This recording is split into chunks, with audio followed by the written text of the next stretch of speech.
What's going on, everybody? Welcome to another episode of Eastern Current. We've got a great local guest on here today. We're going to talk about wintertime speckled trout and maybe get into a little bit of redfish.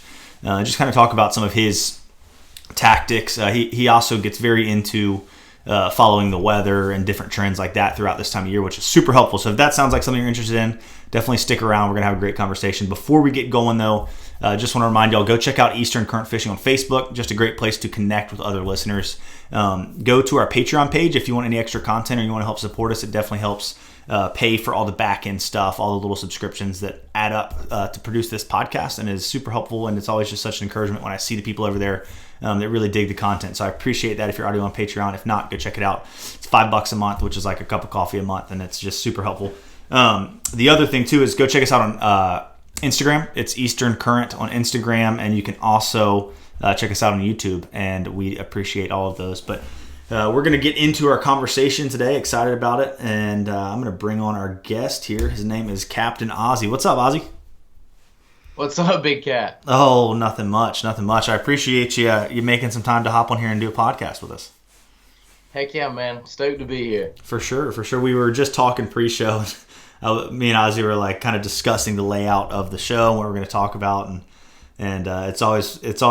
I was telling him it's always tough because sometimes the best parts of the conversation are like before you press record. And I was like, we can't talk too much. We just need to get into it, and we'll make some good content. So, yeah, man, super stoked that you're on here. So, Ozzy, kind of give people your backstory, where you're from, how'd you get into fishing, and how has it brought you to becoming a charter captain and where you are today?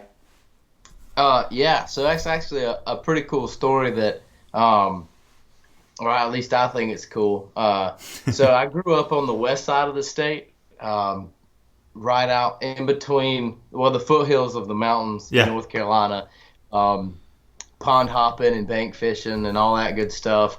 But when I was in high school, we moved down to the coast, and that was probably the best thing ever to happen to me because my first job was at a tackle shop there in Holly Ridge. It's no longer there, and so that was a good place to feed the fishing addiction. Yeah, got a kayak, and I was chucking gulp for lizard fish, and so I got into it. But what was really pivotal was a guy at my church actually gave me a Spook Junior, and he come up to me. He's like, "Look, man, you learn how to use this lure right, and I'll take you on the boat."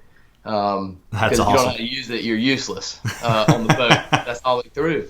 And so anyways, I would walk down to where the road ended and the waterway started, and I learned how to throw that Spook Junior, and it was like day 2, and I was using this lure. I was like, man, I don't know what's out here. There's no fish here, yada, yada, yada. And no sooner did I finish that thought than I got my first speckled trout topwater blow up. Nice. January 1, and I'll never forget it. That's awesome. It's 24 inches long.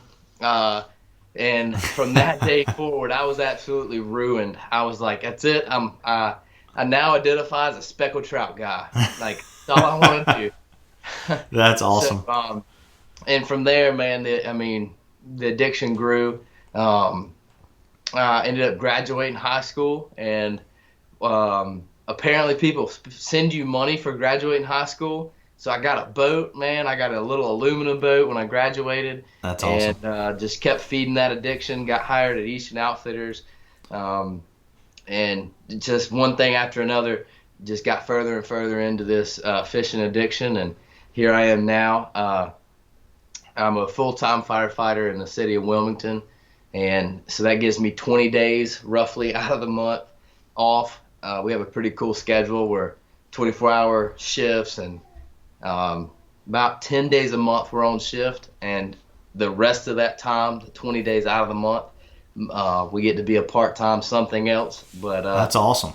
So got marker 23 and chose to be a fishing guide, and it's been fantastic so far. I get to share this addiction. I keep calling it an addiction, but get to share that with other people, and that's kind of where I'm at and what I'm doing now. That really is the best part of it, man. And it takes certain people, because it is all about, creating that experience for other people every day, different people, learning how to cope and experience the same thing every day, or sometimes better days, sometimes worse days, but making it different for each client and for each guest that gets on your boat. And, a lot of people want to guide, and it is really fun, but at the end of the day, you can't guide because you want to go out there and catch fish every day. You got to guide because you enjoy people and you enjoy sharing that passion with others. But I think that brings more joy to anybody, sharing something they're passionate about, whether it be fishing or golf or painting or whatever it might be. Right. When you can share that with someone else that then grasps that same passion that you have, that is what is so addicting about guiding. The days where it's blowing 35 and crappy, those aren't the addicting days. No. But it all comes together. Got ruined on my first day when that pivotal moment in my fishing career. I got ruined. Like I said, I was trying to learn how to throw a spook, and I caught that 24. And 10 casts later, I had 4 fish over 22 inches. Golly. Redfish. So if y'all stick around to the end of this podcast, Ozzy's actually going to share that spot with y'all on here, GPS coordinates and all. So I'm just kidding. Oh, yeah. I'm not like, no, God, man. You didn't know I was going to throw that at you. No, that he will definitely not be sharing that. That spot as like one of my top spots. Like really, and I didn't know it at the time, but like on tournament days and all that stuff, I love the trout tournaments, and that's like number one. I'm going there every. That's awesome. When the water temperature is XYZ, I'm at that spot. Yeah, for sure. Well, you're getting in the GPS. I know. I'm just gonna have to track you around, man. So take me through this real quick. What would you say was one of the scarier moments when you were like, all right, I'm gonna start guiding? Was there anything that you were nervous about moving into doing that, from taking it from recreational into like a career? And if not, that's fine. But if there was, that could be interesting. I got into guiding in a pretty unique to me way. So like I said, I'm a full-time fireman in the city. And I tore my ACL, which gave me, a ton of time off to heal this knee up. And I wanted to guide. With all that time off, I'm like, I need to become a guide, but working all the time and doing other part-time jobs. I call them part-time jobs, but it's more like, if you look at the hours, it's more of a full-time job. Yeah. But nonetheless, when I tore that ACL, I had all the time. So one week I decided to Google, where the nearest captain's license processors was, and 1 week from that day, they were holding a class in Oriental, North Carolina. And Worldwide Marine Training? Yes, sir. That's Absolutely. Where I did it. Yeah, that's a great little spot. Yeah. Did you stay on campus? I did. Yeah, I went up there and stayed there. It's super cool, right? All that farmland around. It was like a little vacation. Yeah, I stayed in this little bunk room. I would say, as silly as it is, the most stressful decision or the most stressful part of the whole process was like, and now I have 4 days to decide, am I going to do this career choice or am I not? That's true. So I went for it and went down to Oriental. But I would say since guiding and since taking this on, the most stressful part for me has been probably hour number 1.5 in a trip. If that makes any sense. It makes sense for sure. Like if we are getting bites or if we're not. Hour number 1.5, number 2, I'm like, okay, what's the rest of the day looking like? Right. Because that's kind of where I'm going to make my decisions for the rest of the day and how the trip's going to look. But, man, I've actually been really fortunate. I've not really had any stressful or worrisome moments. I've had so far, awesome clients. I've obviously not done it as long as probably you have, but this far in my career, in my guiding career, it's been pretty much all smiles. I've had some pretty stressful trips as the captain, putting people on fish. Putting on a happy face. They have no clue what's going on though. Everything's happy and good.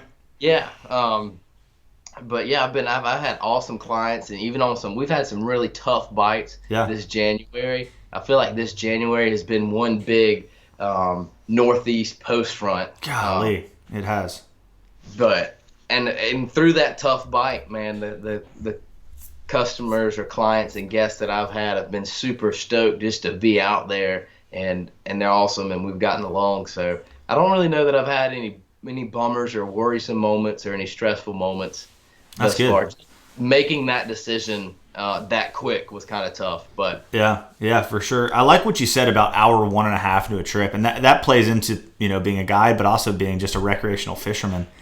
A lot of wheels start turning. If you're catching fish, it's one thing, but the tougher days, sometimes it takes an hour and a half to really get figuring out what's going on, especially with trout. I mean, there's that magical time of fall where you go out and there's trout where you want them to be, and you catch them every cast, or you're on them. But this time of year, I mean, sometimes it takes until the ninth inning where everything's clicked and you start catching them, and you're like, you guys, let's make this 4-hour trip a 6-hour trip on me. We'll sit here and catch some more fish. But it's happened to me before. But that's where you kind of, I find myself either falling into like a scramble, and I end up blowing the day because I'm start running around too much and moving around too much. Yeah, and you'll make decisions otherwise you normally wouldn't make because now you're scrambling. And when you have someone else's, their trip in your hand, it's one thing if it's myself on the boat or you and I are on the boat, but when you've got paying customers, that stress level rises quicker. Yes, so. And you would make different decisions. Definitely. Maybe not you, but I know me. If I get into that scramble mode and I'm like, oh crap, I feel like I would make different decisions then. Oh, but definitely. If I was to play it cool, and if Ozzy and Jud were on the boat, I'd be like, man, we'll just, mosey on, cool, calm, collected, and it would probably end up better. I've definitely had some trips where it's like last spot I'm running 45 minutes further away to like, they're got to be in this one area. I'm going to go check this, and you burn all this time running, and so it's not always wins, but hopefully you can make it come together each time, or we can make it come together each time. But trout fishing here this year has been a little bit tougher, at least for myself, even through the peak of the trout season and when most people want to be targeting speckled trout. Has there been any lure for you? This is kind of jumping right into lures a little bit. We're just going to roll with it. That you're confident with yourself, but also handing to a client on a tougher day when you're searching for fish? Okay, that's a great question. So I would say for the 2020/2021 trout season, from September to right now, February, whatever it is, my lure, I've caught the most citation, the most, my big trout have come on the MR27 Mardi Gras color. Nice. That has been the most phenomenal lure this season. But it's kind of slowed down. And the reason it slowed down because I don't have the patience for a 27 when the water temperatures, I know today it was 47, and the couple of days prior it's been 45, and I think I saw 43 one morning. Yeah, I saw 43 this week too. Cold. That's cold. That's like going to start killing our fish if we don't turn things around. Right. So, I think, according to the textbook, trout can tolerate 48-degree water temperature. Yeah. And you give or take a little bit. I know that's textbook. So once you get into 43, like you're fishing cold water. And the MR27, though it's a bigger bait and casts better because it's a heavier bait, it actually does sink slower. So for me, the 27 is kind of starting to die off as far as being my go-to lure. Yeah. And when the temp is like today, we had a warmer day, 47, and we get back into the 50s.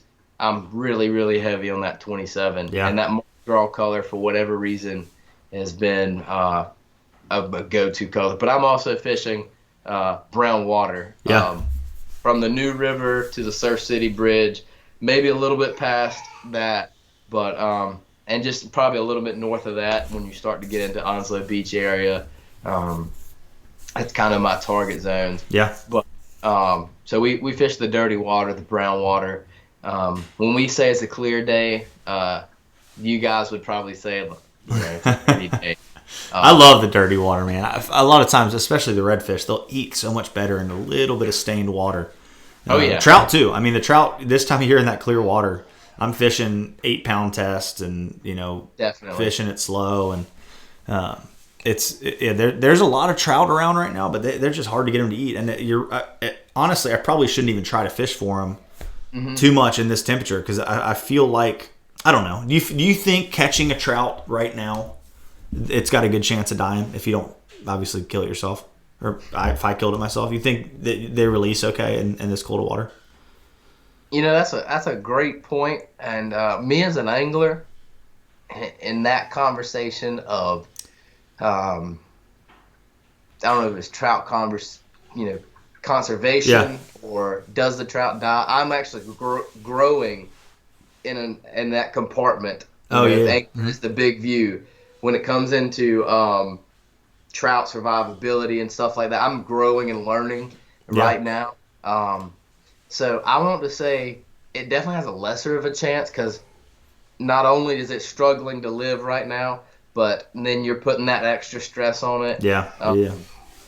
So I would say, honestly, without, making up an answer, I'm not entirely sure what that does, but I definitely try to make that process of from the hook set to release as quick as I can. Yeah, definitely. And it's not like not you in general, but when the water's that cold, it's probably unlikely that anybody's going to get on like a fire trout bite and catch a bunch of fish and injure a bunch of fish. It's like if you catch a couple fish, you're not going to really do any damage. I'm just always curious as to how the fish tolerate it. Because like redfish, you can catch a redfish this time of year, take it out of the water for like 5 minutes, and put it back in the water. And takes off just fine. I mean, he'll take off slow, but they're fine with it. I absolutely love how pissed off a redfish is this time of year. Yeah. As a matter of fact, I was trout fishing today and bumped into a couple of redfish.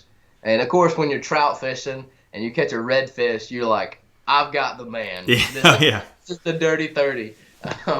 But anyways, I absolutely love how angry the redfish will get this time of year. I feel like you could, like you said, have them out 5 minutes out of the water. Yeah. Put them back in the water and they're gone. They're just gone. Yeah. Yeah. It's impressive. I enjoy that about redfishing this time of year. But whereas the trout, it does worry me a little more. But this is also what I consider the big girl weather. Yeah, it is for sure. Yeah. It's big girl weather. Not sure when this gets posted or not, but today was about a day off from the big girl weather. We had that with northeast 15, 20 miles an hour wind, and this is definitely the time of year, and maybe outside of the spring, that I love to target big trout. Yeah, definitely. That's a great point that you make about keeping them out of the water and their survivability. For sure. I'd be cool to talk to a biologist about that and kind of understand if it does really affect them all that much more. But the cool thing about when it gets this cold is when you do get a couple warm days, then these fish feed really hard because they've been sitting there not eating anything for the most part and laying around. Yeah. The trends kind of change. It's like in the fall, you want to go fish when that nasty cold front's coming in, it's starting to cool off. And this time of year, as far as bites go, maybe not big fish, but if you want to go catch numbers of trout, you get that warming trend in the winter. It seems like you can go out and catch more fish on that warming trend. That's right. But yeah. In the summertime when or at least I wait on that rain shower to come in and cool the water down. And then in the winter, we're waiting on the warm. It definitely flips. I know, like, right now to get 47 or even into the 50s is like, I'm definitely going fishing the next few days. Definitely. And then in the summertime, when we get 2-3 days of rain and it cools the water down from 90 to whatever, 80 or something, then you get the same mentality. It's definitely switch.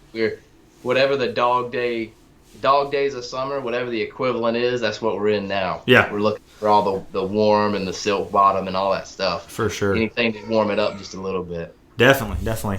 A funny story about redfish and temperature tolerance. I have caught them back in the creeks in the Cape Fear River in the summertime when my temperature gauge has 93 degrees in the water and they're smashing shrimp on the bank. And then I've been in Louisiana before in the dead of winter on like a snowstorm and there was ice on the water and we were throwing flies to these fish and the fly wasn't sinking. And we're like, what the heck? Why isn't it sinking? Strip it in, throw the fly to the fish again. Doesn't sink. It's like 10 fish just laid up on this edge and we're like, holy crap, that is ice. The fly was landing on top of ice. And then finally the fish swam out from underneath the ice and threw a fly to him and one just crushed it. And that there was literally 32 degree surface water and they ate it, 93 degree water, and they ate it. So those redfish are about as hardy of a fish as you're going to find. Yeah. I mean, they thrive through the winter up in the Chesapeake Bay. And their puppy drum fishery up there, from what I've heard, has gotten really good. You get those big migratory fish that stay in the ocean, but their puppy drum fishing is apparently, really, really good now. So, man, that is sick. It's crazy.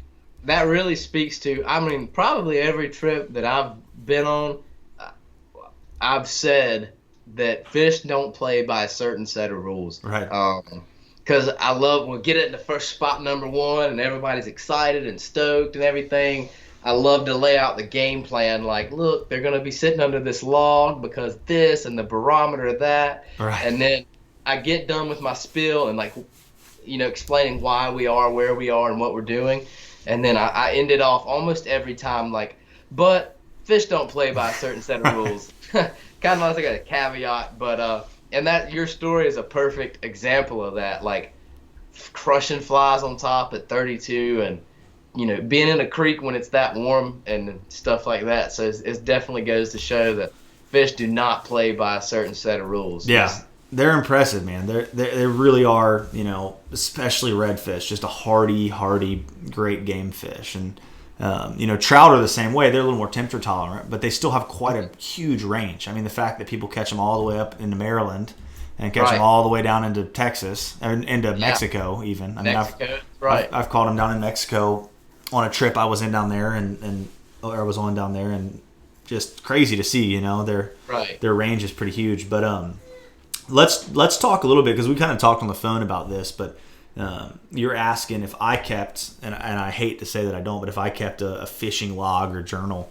Unfortunately, I'm just way too scatterbrained and really downright too lazy to keep a journal that would be worth anything. But kind of talk on that and share with people what you like to keep track of and how that helps you, with your day on the water. And maybe we even talked about like how sometimes it can be really discouraging to have a journal and be like, all right, I got to go fish today. That's right. No, you're exactly right. So the easiest way to keep a fishing log, I actually have one right here.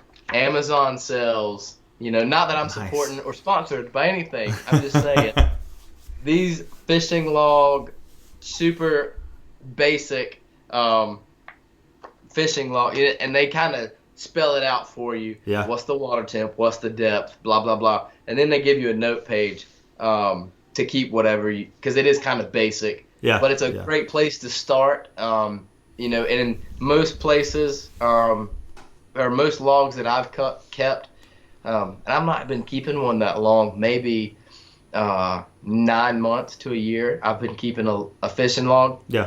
And I do it based on location.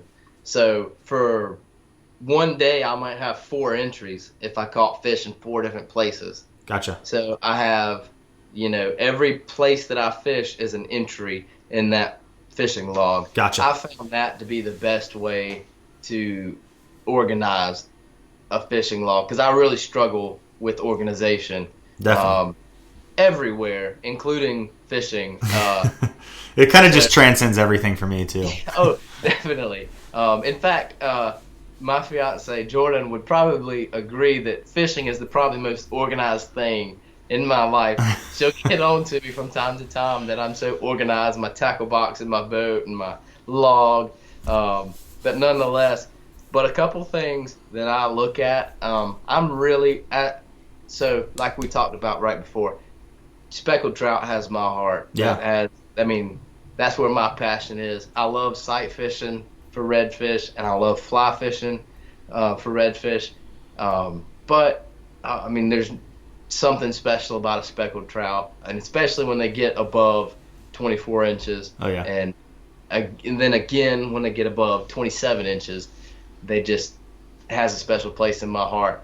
So with that being said, I'm heavy on a barometer. So if I'm fun fishing, and going for big trout or whatever the case is, I pick those days according to the barometer.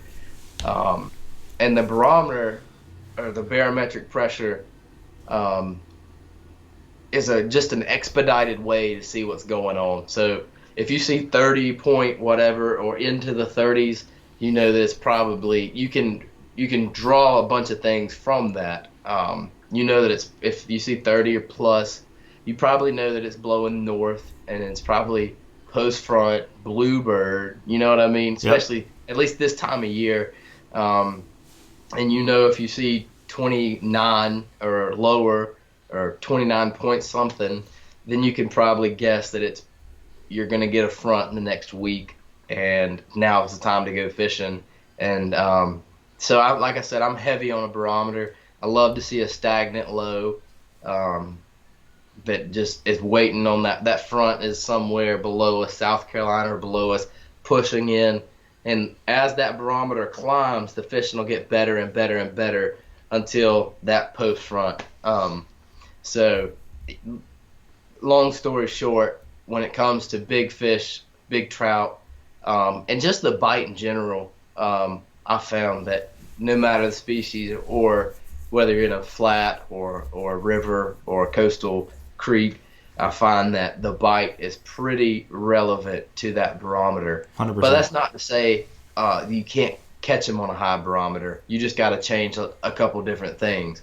I find it easier to catch fish on those pre-front, lower barometer that steady climbs. So with answering your question about the fishing log, I am heavy on a barometer as a fisherman. But a couple other things that I like to jot down is what was the weather the couple days before. I think you actually mentioned that word for word on the phone earlier. That and the barometer, like I said, will reflect those two things. But just weather trends in general. What was the weather? Was this an unusually warm day? So on and so forth. But one thing I like to jot down every time is what the water temperature was and what was my depth, because those things will correlate each other. Meaning, if it's 43 degrees, for today is a great example. I saw that it was 47 degrees, and immediately I went for my 6 to 9 foot range of water. I was trout fishing. So, and I was able to do that because I had a fishing log that said, what did I do last time it was 43 degrees outside? Yeah. What was my water depth? What water column were the fish hanging out in last time it was 43 degrees? So I like to keep track of those two things. And right then you probably immediately took all these spots and just pushed them aside because you knew, all right, I'm not going to catch them here, not going to catch them here, not going to catch them here. And we're able to just kind of hit those key areas that you knew were that depth. Yeah, which is super cool. Absolutely. And that's really pertinent down like where I'm at, a good bit north of you, in the topsail. But we call it between the bridges area. Mm-hmm. We have the Surf City Bridge, and then we have the 210 Bridge, and then we have the 172 Bridge that leads into the river. So, but the between the bridges area, that covers a huge amount of water from Jacksonville to the southern tip of Hampstead. You pretty much get inshore fishing. We have flats, we have the flood tide, we have the negative lows, and we have a river. But so for me, in fishing in that area that kind of has it all encompassed in that area. For me, knowing the temperatures and the depths and things like that, which is relative towards the species, but it's super, super helpful to have that. Heck yeah. Is there anything that keeping that journal has kind of brought to light that you didn't even really pick up on beforehand? You were like, oh, check this out, or anything that kind of stood out to you after keeping that fishing log? I would say the only thing that's really come to light, I'm half tempted to open it, and I have it right here. I don't even know what exactly would come to light. If anything, though, I mean, any of these questions, if I ask a question and it's not relevant, there's, I mean, more so than anything, it seems like just having a reference to look back at is the biggest part of that, is being able to look back and be like, oh, all right, this is what I need to do today. I think the two biggest things that otherwise I would have never thought about, well, one, definitely having that temperature to depth ratio. That's been huge for me. I mean, that's helped so much. That and probably being able to track back and see, like, again, this relates back to trout, but to watch them stage in one spot, whether it be in a bay or a creek mouth or whatever, and then see them move into the front, middle, and the back of the creek, that was pretty cool. Going back and looking. But, excuse me. Oh, you're good. One thing that I probably would have never looked at is this particular book that I have actually, this was a Christmas present. Again, shout out to the fiance, Jordan Blake. She got me that particular one. And one thing, this was cool, it had the location. So, I don't know, XYZ location. Yeah. Take Turkey Creek, for example, because that's one of our community holes down here that everybody fishes. So then it has under that, so let's say I wrote down Turkey Creek. Under that, it has location details. So then you're able to say I was in the front part of the creek on the second bend, you know what I mean? Yeah, definitely. You can kind of really dial in that area. Right. Because 2 years down the road, when you look back, you might be like, oh, Turkey Creek, crap, that's a big area. Which part was I in? So you're able to really kind of jump right into that spot. Yeah, or even Southwest Creek, if you're familiar with that. That's a freaking huge. That's a huge creek. It's a huge creek. Especially for somebody from little old Holly Ridge who fishes the waterway. When the first time you're in your Southwest Creek, you're like, holy crap, this is huge. Yeah, and somebody in there might have 100 fish one day, and somebody in there might have no fish in a day. That's how big it is, you know? I mean, that's essentially, 4 creek systems combined into one creek. Yeah. The split and the main part. But anyways, being able to dissect it into not just an area, not just Southwest Creek, but this hole and that hole and this and that, that's been huge. And I probably would have never have even done that. I would have tried to keep it mentally, but fishing is a forever game, and you're not going to remember small, minute details like that. So that would probably be the 2 biggest things: the ratio between water depth and temperature, and dissecting a spot inside of its actual, just the geographical location. Definitely. I used to think that, I can kind of keep it all in my head and remember, and I don't keep a log, which I should, but the fact how often I'll tell my wife something and then the next day tell her the exact same story and completely, I have no clue I'd told her that before. I'm like, I definitely forget tons of fishing information. Probably running past spots that I've caught a ton of fish in, I'll never remember, And so keeping a log is key. If you're anything like me, keeping a log is key. So I'm going to order one of those books. So that was from Amazon, the fishing log book. I don't actually know many details about it, but I know that she got it from Amazon, and that was one of my Christmas presents. Sweet. So, I like it. I'm sure if you typed in fishing log in Instagram, it would pop up. Or in Amazon, it would pop up.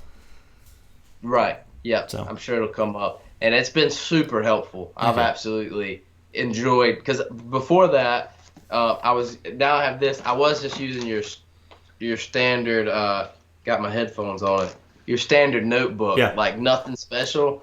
Dude, that was absolutely chaos. Like, just my mind on a blank sheet of paper was like, it was everywhere, and there was no consistency, right. And it was really hard to go back and read that. But I know I spoke with Captain Ray Britton, the Springtide Guide Service, and Eastern Outfitters probably 3 or 4 months ago, and we were kind of talking fishing logs and how you keep them and stuff, and what he does, and hopefully, gosh, I hope he doesn't mind me sharing. Oh, he's cool. He's a fan of the podcast. He'll be fine with it. He's awesome. He's a great dude. But so what he said he does, for whoever this may help out, is he keeps calendars. So he'll go buy a 2021 calendar, and so he keeps it that way, like what he did on this day and stuff. That's that sweet. I like that. Understanding of what he was keeping, and I could be wrong. He might be the one to ask for better detail, but according to what I was understanding of him saying that day at the shop, is he keeps a calendar. He just buys the. Yeah, that's smart. Yeah, real cheap. That'd be nice, because you could just flip right to, like, all right, this day last year, what was going on? Right. You can look at exactly what you did that day last year. Yeah, I like that. So I think that's a great way to do it. If you sure. didn't do the whole Amazon where it writes it out for you, I think whatever you call them, planner. Just buying a planner with every date and a little bit of notes section.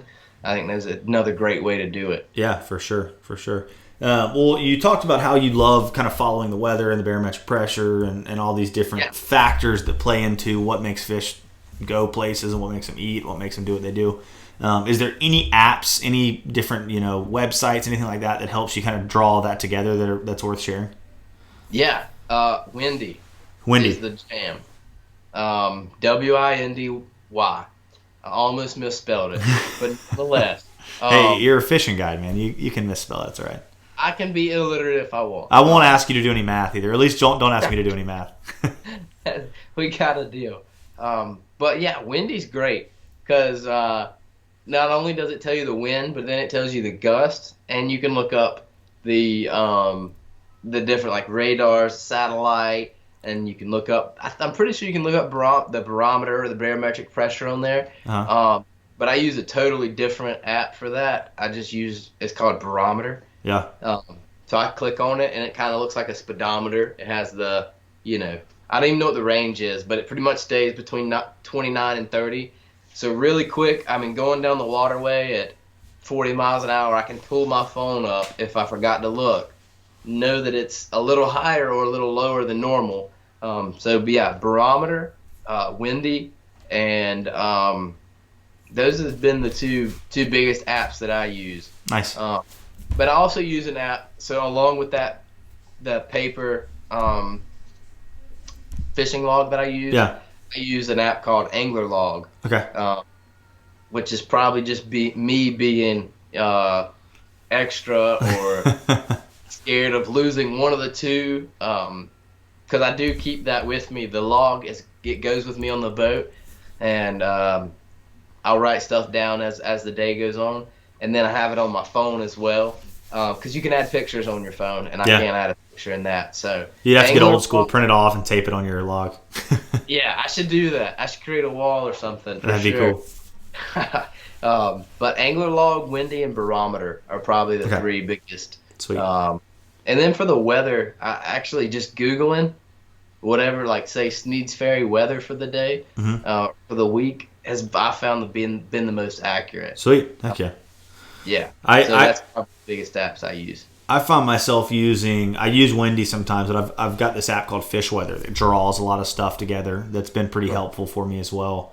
But they're all kind of the same. They're all pulling from all that NOAA data and just running it into their own little format and putting it out there. And tides, I pay huge attention to tides. Is there an app that you like for tides? I would have to look the name up, but it's probably just Tides. Okay, Tides. I think I've got that on my phone too. I would have to look in my pocket. I've grown pretty accustomed to. There's this one called Rise Tide. That's pretty nice. You can save a bunch of different locations. You can look at a map and see where all the different tide stations are and click on them and pull them up, which has been pretty cool. Doubt. Called Rise Tide, and that will actually have moon phase in it and barometric pressure as well. But you can't actually look at a barometer and like kind of see where it's trending. You can just see what it is.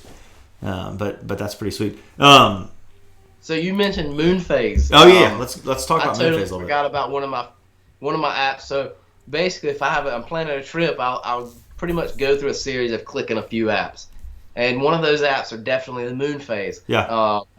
I tried it. It gets a lot easier once you start keeping up with it daily because it does the same thing, every month. So, if it doesn't do the same thing, we're probably screwed. Yeah, something's wrong. Yeah, moon phases. I like to keep up with the moon phase, especially for fun fishing. If I were to target fish big trout, again, to go back to big trout, I'm going to keep up really, really heavy with majors, minors, and moon phases. I keep up with that. And even as a guide, if I see like an afternoon major, then I know that I can flip my number 1 spot and my number 2 spot. So if I go to my number 2 first, I can get that natural, sunrise bite that we always get. Right. And then I know there's an afternoon major, so we can go to what was going to be my number 2 spot or my number 1 spot. I can probably have a better bite. Yeah, no, that makes great sense. And just understanding that, and knowing like, all right, I don't have to go beat up my main spot first because I can, I'll go beat up, I'll beat up my main spot first. Right. I know exactly what you're saying. Now I'm trying to explain it. I'm struggling with it. But it's a little tough. It is tough to put out there. It was up here. If you know, you know. That's what I'm going to say. Well, cool. Well, let's. One thing I do want to do, and I forgot to mention this beforehand, is we're going to continue. We'll talk a little bit more about tackle over on Patreon. So we'll slide over after this and talk about some more of your tackle. But I wanted to see if there was anything else speckled trout wise this time of year. Kind of, let's do this. Let's walk through your MR or your 27 MR kind of retrieve this time of year? Like, what does it look like? You get into an area, are you changing it up at all? Do you have a tried and true retrieve where you're like, if they're going to eat, they're going to eat this? Right. Definitely. Like I said, 27, I'm starting, now that we're seeing the 40s, I'm starting to weed it out. And that's really because I'm not patient enough. So I'm starting to go back to a 17, Mardi Gras and 808. And I'm not afraid of the broken glass colors either. Okay. So that's the mirror lure ordeal. But I'm also heavy on a Ned rig this time of year. Ned rig and TRD, especially on a day like that's almost all I threw today. Yeah. Because we are post front. We have a 30.3 barometric pressure. Fish shouldn't eat today, quote unquote. But I would say those two are the biggest thing I'm throwing. And also to go into the post front cold weather, I'm also not afraid to put a drop shot on a mirror lure or a drop shot on something that is suspending to get it down just a little bit. So if it suspends, the drop shot keeps it down to this is in the strike zone. Yeah. That'd be my wintertime selection. Okay. TRDs, mirror lures, and drop shots. Sweet. Just for added, just to get it down there. It's really for being impatient. The 17's going to get down there eventually, but the drop shot speeds it up and keeps it in that strike zone. But my retrieve is and I don't really know why I pick 8 seconds, but once I pass 7 feet, 7 to 10, I count to number 8. I like 1 it. Mississippi, 2 Mississippi, and at number 8, for whatever reason it is, all I'm doing is I'm putting tension on that first, top part of the rod. There's no popping, there's no pulling. All I'm trying to do, and I'm fishing a really light tackle, medium light rod, typically 7.6, because this time of year I feel like your casting distance is, pivotal. Yeah. Because how clear the water is. But I'm only putting pressure. I'm only trying to bend as little as the rod as I can. Are you doing a quick movement still, or you're just kind of pulling against it a little bit? I would say it's more of a pulling against it. I wouldn't say it's very quick at all. Okay. I'm just trying to get a very subtle twitch. And just a single, just 1, and then count to 8 again? I wouldn't count to 8 again. No, okay. I say 3 to 5 after that. Okay. And probably on the 3 side. Oh, so an initial 8-inch or 8-second sink, and then a pop and wait 5 seconds. Gotcha. Mm-hmm. Cool. And always keeping tension on that line. So I am reeling periodically because a slack line, when you're trout fishing, you cannot have slack line. Right. I did hear like Ralph Phillips and the guys down south, they'll watch their line, they'll keep slacking their line, and they'll watch it to get tight and stuff. I'm not to that level yet. You and I both. I have to feel it, so I keep constant tension on my rod or on my line. And I want to feel it. That's my favorite part about trout fishing. I don't want to watch the bite happen. I want to feel the bite happen. It's all about that thump. It's all about that thump. Lure fishing. Definitely. So, is there any specific color that you find yourself? You talked about the TRD. And for a lot of people, man, that Ned rig, it's intimidating because it's so small. It's got such a small presence in the water. I think one of the important things about fishing a Ned rig is it's not the best search bait. You want to know that there's fish there before you start throwing the Ned rig. At least that's how I feel because it has such a small presence in the water. But, man, those tough fish, same with bass, it's like you put that Ned rig down there and wiggle a little bit, and they will come over there and eat it. And it really does look like a turd, a TRD. Is there any color you find yourself kind of drawn to on the Ned rig in this watercolor, and maybe even do you have a specific like Ned head color that you like as well? So I do like the chartreuse Ned head. Okay. For absolutely no reason that I can think of. It just looks pretty on there. I just like the way it looks. I don't know what it replicates. I've never seen anything chartreuse swimming through the water. Well, he's not in the New River. No. But I mean, I do like. I don't know. It appeals to me. It catches fishermen. Yeah. But I think the most of my TRDs are natural colors, dark colors. But again, I think that's because I'm in the dark brown water as well. So the I wish I could remember the Z-Man names, but I don't know exact Houdini. I know it's definitely 100% one of them. Okay. But definitely darker, natural colors with the chartreuse head for whatever reason. Yeah, give that a little bit of pop, that color.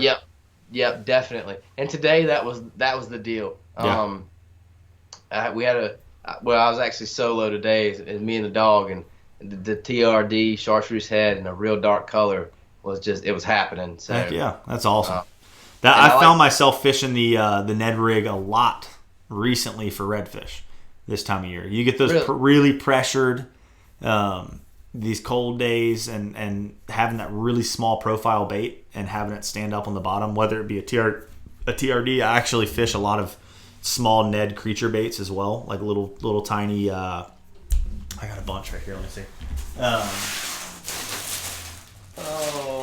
Let's see if I can find any. What's the Z-Man one? Like here's the TRD crawls.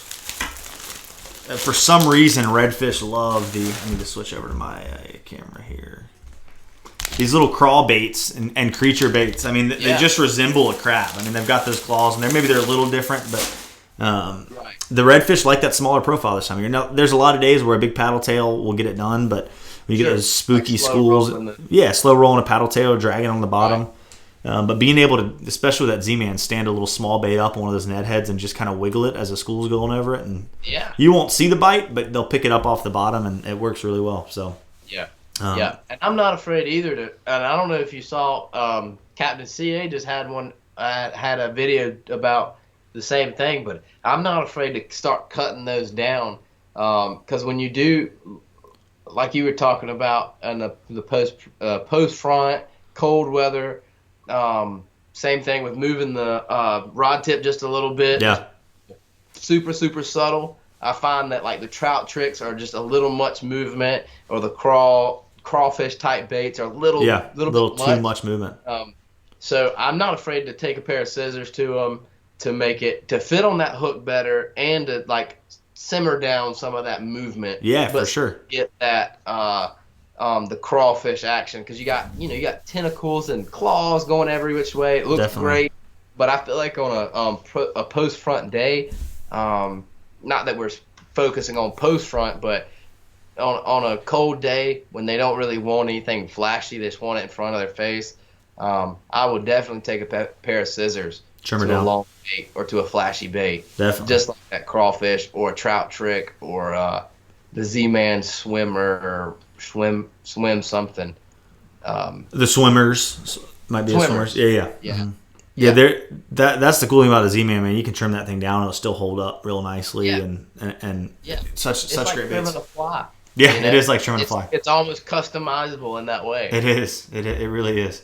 I always tie my fly, or a lot of flies I'll tie them a little bushier than I want, and then just kind of whatever I want when I get in the water, I'll trim it down. I was doing that today. It's like, God, that thing's not sinking fast enough. I kept trimming a fly down, and it's funny how little you see it so much with fly fishing, because the fly's already so subtle, so light, and the way it sinks is so much different than something that's on a jig head or whatnot. But little. Today we had it needed to be olive, or it needed to be tan, and it needed to be slim enough that it would fall down quickly, but it didn't. If it was kind of darting through the fish, they weren't having it. But if it got a quicker like suspend rate, they were we'd strip and let it fall a little bit, and one would get keyed in on it and bump it again, and they'd eat it. And we struggled through, like, my first fly I tied on was like a white with a little bit of pink in it, and they were not liking it. And I tied in a tan with a little bit of flash in it, and they were running away from it. And then we found that like a tan olive, and they loved it. So it's cool in that clear water, even with the trout too, to be able to see and play through a couple different lures, a couple different baits and flies, and see what kind of ends up working out. Unfortunately for myself, around where I'm fishing this time of year, if I can see trout in an area, I'm probably not going to catch them.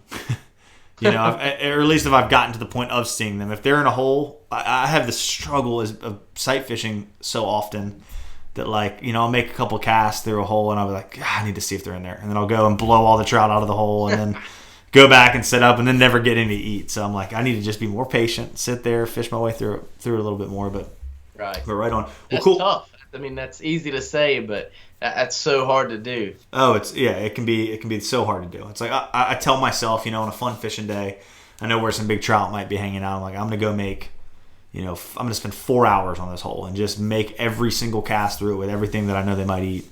And I get there and I make about 10 casts, and I'm like, screw this. My patience does not last. Some of the best trout fishermen that I know, or at least I hold them in high regards. Yeah. As trout fishermen, who, I mean, like, dude, they're like 70 and 80, and not saying that's old to any of the viewers. You might still be young, but nonetheless, you've been doing it a really long time. Right. They will go to a spot that they know there's trout in and send a mirror lure over that fish's head. I mean, 300 times for hours. Man, you'll see them. You'll go down the river to another spot, and there's in the one spot just cast. But they have more 30-inch trout and more big fish than anybody I know. Right. So I definitely think there's something to be said about that. But man, that's hard to do. Yeah. That is really, really hard to do. You can't catch them when you're running. No.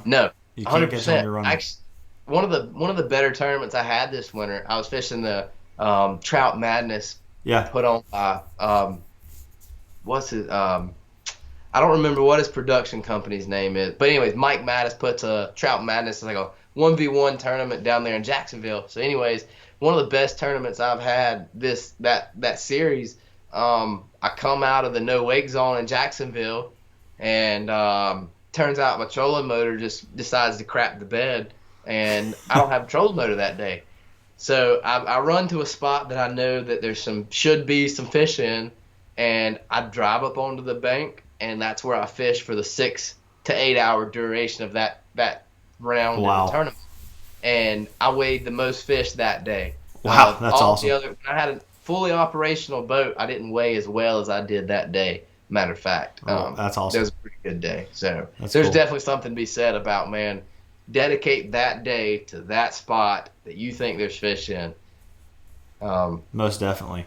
I don't know if you follow bass fishing, but there's a guy, Jordan Lee, who's won 2 Bassmaster Classics. And one of those, his boat broke down in a spot, and he sat there and fished that spot the entire day and won the Bassmaster Classic.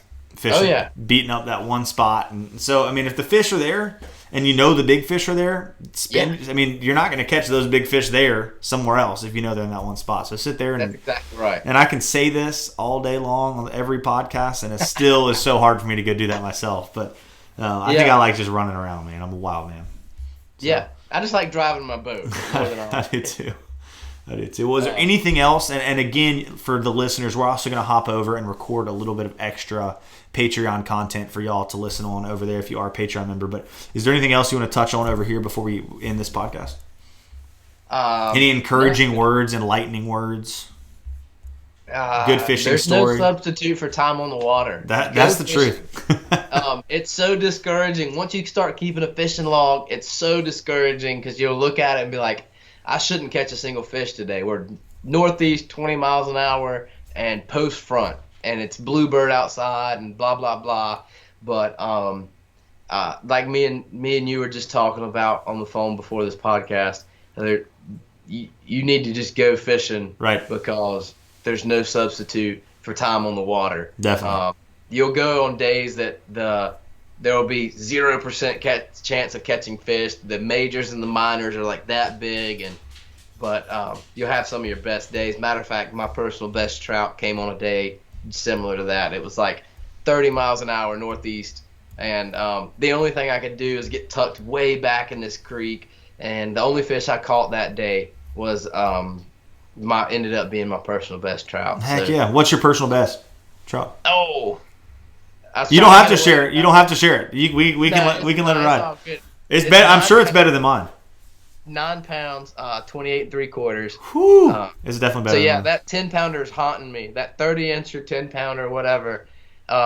Year after year, I get in the 27s, 28s, and I can't do it, man. I can't break it. Oh man. So, nonetheless, I say that to say, go fishing. I mean, there's no substitute for time on the water. You learn something whether you catch a fish or not, which is a conversation you and I just had was like, there's notes to be made every time you drop your boat in the water.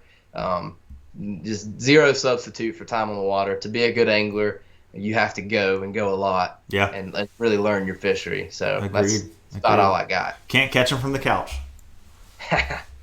Well, guys, thank y'all so much for, first off, Ozzy, thank you for coming on to the podcast and chatting with us. And guys, thanks again for checking out another Eastern Current podcast. If you love this podcast, share it with your friends. Definitely leave us a review on iTunes. That helps a lot. As the more reviews we get on iTunes, the more iTunes realize, all right, this isn't a load of crap. This is a decent podcast. So we definitely appreciate those reviews. And thanks so much for y'all's support, and we'll see y'all next week. Later.